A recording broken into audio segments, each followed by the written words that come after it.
Halo Sobat Santuy, kembali lagi di channel Movie Santuy.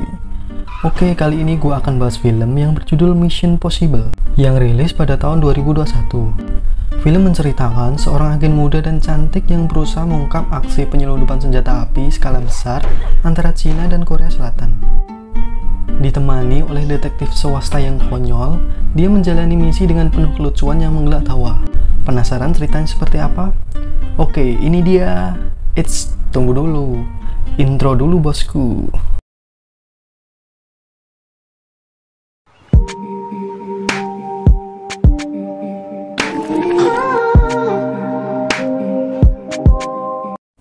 Film berawal ketika sekelompok penjahat melakukan aksi penyelundupan. Mereka mengangkut senjata api dari Cina menuju ke Korea Selatan untuk dijual secara ilegal. Kementerian Negara Cina sudah merasa kewalahan untuk mengatasi masalah tersebut. Bahkan mereka telah kehilangan agen muda dalam tugasnya. Pada akhirnya, Direktur MSS Cina hanya bisa mengirim seorang agen pemula untuk mengatasi masalah tersebut. Agen tersebut bernama Ling, gadis muda asal Cina yang sudah lama tinggal di Korea Selatan. Ia mempunyai senior bernama Agen Chow. Agen Chow memberikan beberapa perlengkapan berupa uang dan identitas baru yang akan digunakan oleh Ling. Dan sekarang Ling memakai nama baru yaitu Yu Dahi. Agen Chow juga menunjuk agen baru yang berasal dari Korea Selatan. Dia adalah Agen Ama, seorang agen yang akan membantu Dahi dalam misinya. Setelah mereka bersepakat, Agen Ama pun mencari tempat sewa yang akan dijadikannya sebagai markas sementara. Agen Ama menemukannya dan orang yang akan menyewakannya yaitu Suhan, seorang detektif swasta yang kikuk, sangat menyukai uang, dan juga seorang reveluf. Alasan Suhan menyewakan kantornya karena saat sebagai detektif ia kurang maju, bahkan sangat sepi. Singkat cerita, Agen Ama pun pergi untuk mengambil uang tunai. Tiba-tiba ia terlibat dalam aksi penyelamatan yang bisa dibilang cukup sepele namun berakibat buruk untuknya.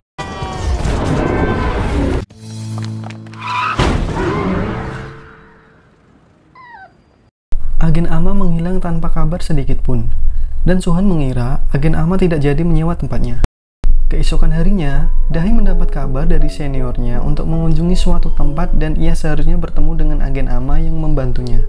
Tempat itu milik Suhan yang akan disewakan ke Agen Ama. Karena kejadian sebelumnya, ada kesalahpahaman antara mereka berdua. Dahi mengira Suhan adalah agen yang dimaksud. Suhan pun mengira bahwa Dahi adalah anak buah yang dikirim Agen Ama untuk membayar uang sewanya. Namun, ketika Dahi menjelaskan situasinya, Suhan mulai merasa ada kesalahpahaman antara mereka. Dan dia menolak ajakan kerjasamanya.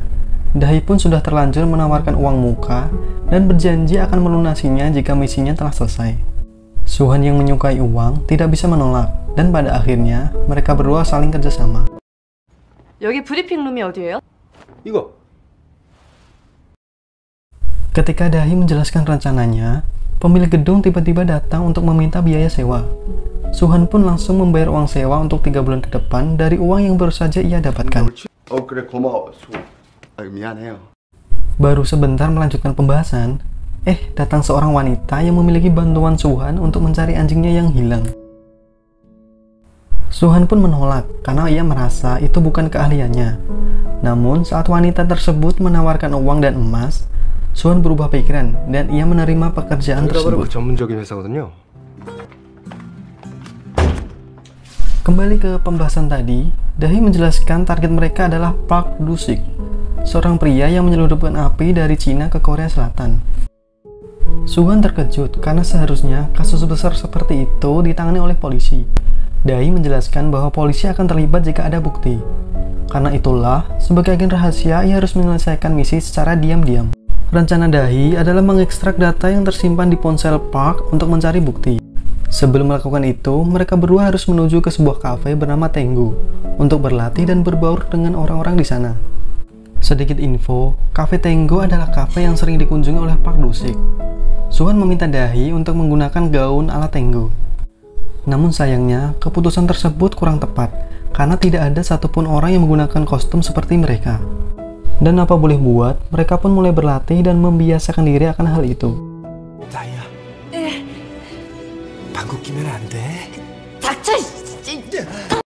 Malam pun tiba. Park Do-sik datang ke kafe tersebut dan mulai bergabung dengan lainnya. Dahi mengambil kesempatan untuk menari dengannya.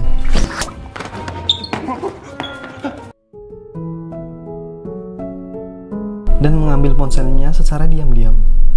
Setelah mendapatkan ponselnya, Suhan pergi ke toilet. Namun sayang, ponselnya terlalu jadul untuk diretas.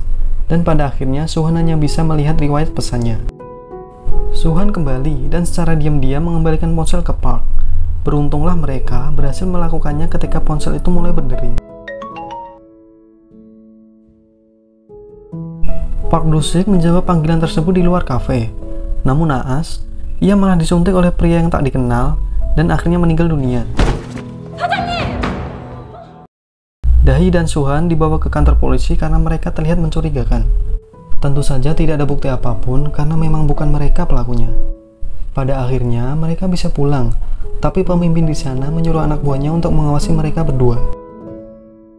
Saat pulang, Suhan beranggapan bahwa misinya telah selesai karena targetnya sudah mati. Dahi menjelaskan bahwa kematian Park bukan karena penyakit jantung, melainkan dibunuh oleh seseorang dan itu menandakan bahwa dalang sebenarnya masih bersembunyi. Suhan tidak mengerti tentang kasus-kasus seperti ini, dan itu mulai membuat Dahi meragukannya. Suhan pun menjelaskan bahwa ia berhasil mendapatkan petunjuk dari riwayat pesan Park di ponselnya. Dalam pesan itu, Park mengancam seorang pria bernama Jeon. Dia akan memanggil polisi jika Jeon tidak bisa dihubungi lagi. Namun sayangnya, petunjuk itu tidak bisa membantu. Pada akhirnya, Dahi meminta Suhan untuk mengantarkannya pulang. Di malam itu, Dahi bercerita kepada seniornya bahwa agen yang membantunya saat ini terlihat seperti agen gadungan.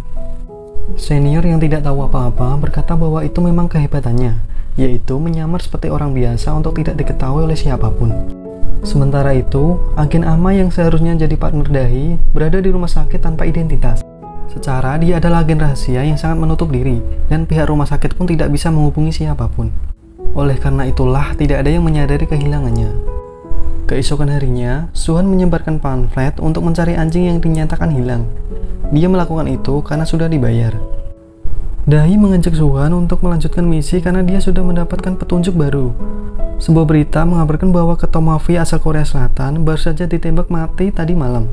Jika ia berhasil menemukan dan menginterogasinya, identitas penyelundup senjata api tersebut akan terungkap. Mereka harus mencari seseorang yang mengerti tentang dunia mafia dan gangster. Suhan mengenal seseorang yang mengklaim mengetahui semua hal itu. Mereka berdua pun menuju ke tempat seseorang yang dimaksud.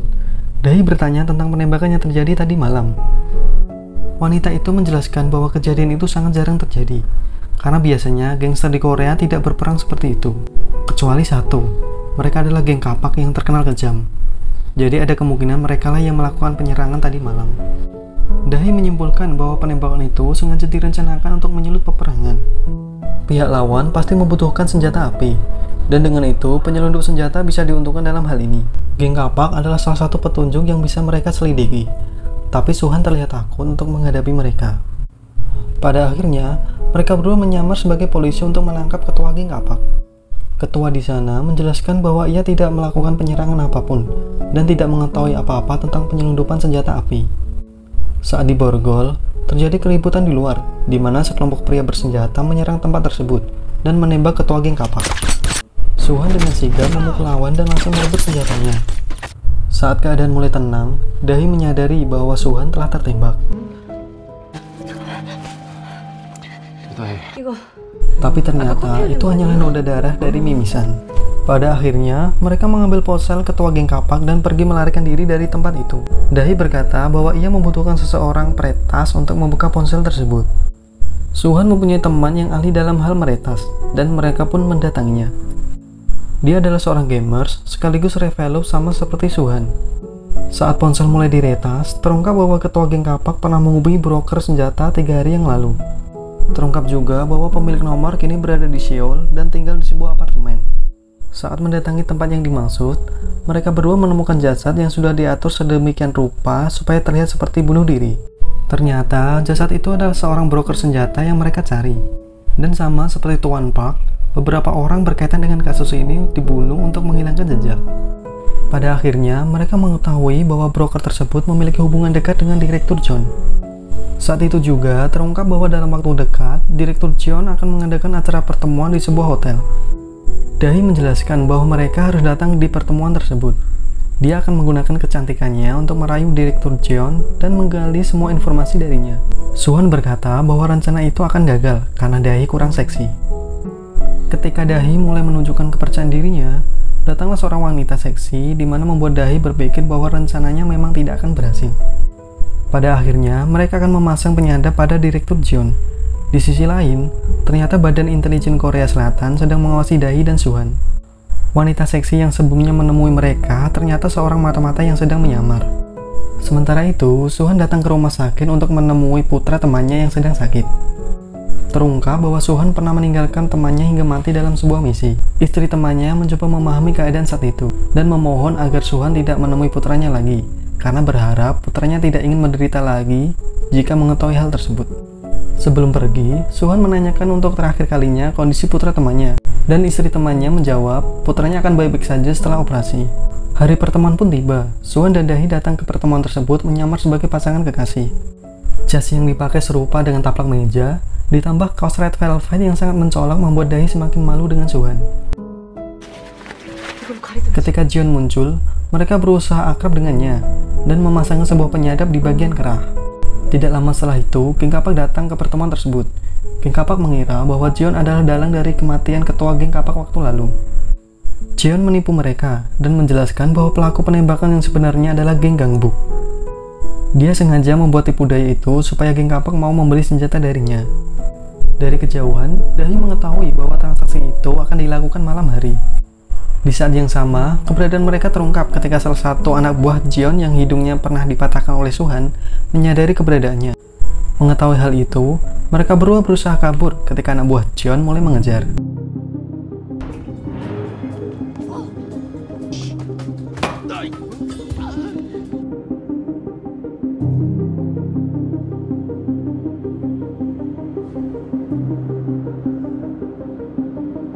Namun, pada akhirnya mereka tertangkap karena tidak bisa berkutik ketika ditodong menggunakan senjata api.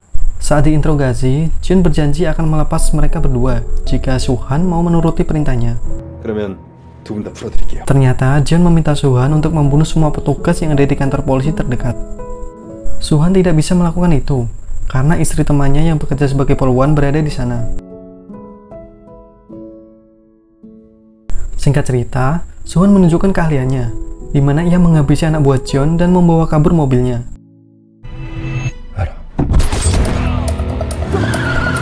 Teman Suhan yang melihat kejadian itu langsung melaporkannya ke kantor pusat, dan para petugas mulai mengejarnya sebagai tersangka. Suhan kembali ke hotel untuk menyelamatkan Dahi, namun sayang, Dahi telah dibawa ke tempat lain. Saat keluar hotel, Suhan pun tertangkap oleh pasukan khusus dan dibawa ke kantor polisi. Petugas meminta Suhan untuk menghubungi Dahi yang dia ceritakan sudah ditangkap. Saat dihubungi, Dahi menjelaskan bahwa dia baik-baik saja, seolah tidak pernah terjadi sesuatu. Namun ternyata, dia sedang diancam untuk berkata seperti itu. Pada akhirnya, petugas tidak percaya dengan Suhan. Tidak lama dari itu, datang agen NIS dan mengambil alih interogasi. Saat itu juga terungkap bahwa Suhan adalah mantan mata-mata NIS yang diberhentikan karena sebuah alasan. Agen NIS yang datang saat itu menjelaskan bahwa saat ini Suhan bekerja sama dengan agen rahasia asal Cina. Suhan tidak menyangka, karena selama ini ia berpikir bahwa Dahi adalah bagian dari NIS.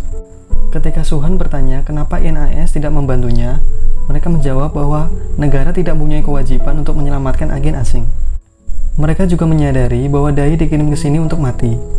Perkataan itu pun mulai membuat Suhan muak dan teringat akan masa lalunya.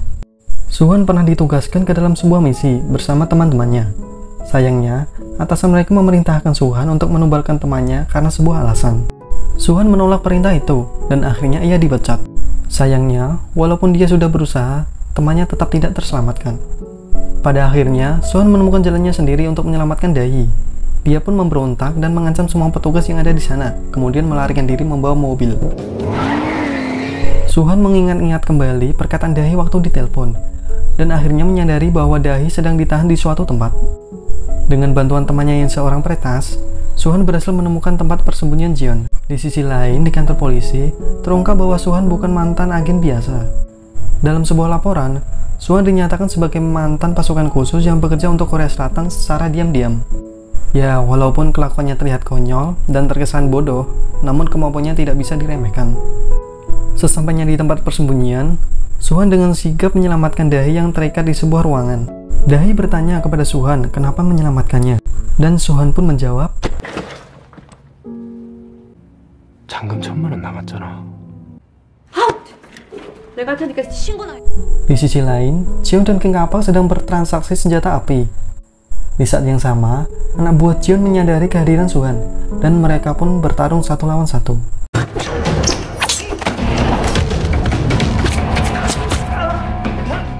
Mengetahui hal itu, geng Kapal memanfaatkan momen tersebut untuk melawan dan menguji senjata mereka.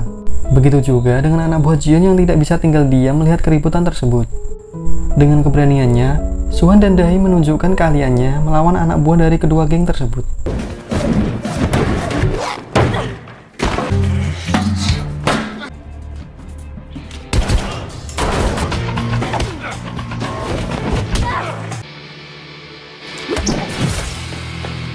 Dan pada akhirnya, Jion berhasil ditangkap dan dijebloskan ke penjara.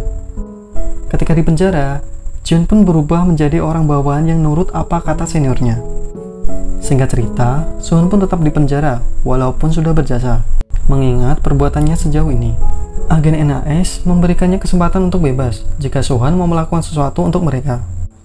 Suhan menolak, tapi akhirnya dia berubah pikiran setelah ditawari uang dengan jumlah yang sangat besar. Apapun tugasnya, kalau sudah ada uang, pasti Suhan menyetujui. Sebelum menjalankan misi barunya, Suhan pergi ke rumah sakit untuk membiayai operasi putra temannya. Setelah itu, Suhan pergi menuju ke suatu tempat untuk membahas misi barunya. Dan ternyata, Suhan akan menjalankan misi gabungan bersama Yu Dahi. Dahi terkejut karena tidak menyangka bahwa Suhan adalah seorang agen sebelumnya. Dan yang lebih mengejutkan lagi, ternyata seorang wanita yang pernah meminta Suhan untuk mencarikan anjingnya adalah seorang informan. Emas yang dibawa saat itu berisi file penting yang seharusnya diserahkan ke agen Ama. Tapi semua jadi berantakan karena agen Ama mengalami kecelakaan dan ia sekarang lupa ingatan. Kabar buruknya, Suhan telah menjual emas itu. Pada akhirnya, mereka berdua harus mengulangi misi tersebut dan pergi ke Rusia untuk mengumpulkan informasi baru. Mereka berdua dikirim ke Rusia sebagai pasangan kekasih menggunakan sebuah kapal. Namun sayangnya, mereka tidak pernah menyangka akan dikirim menggunakan perahu nelayan menuju ke Rusia.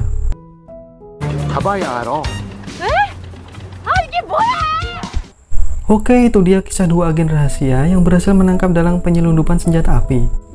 Jangan lupa like, comment, subscribe, share, apalagi ya? Ya pokoknya itulah, biar kalian gak ketinggalan video baru. Bye-bye.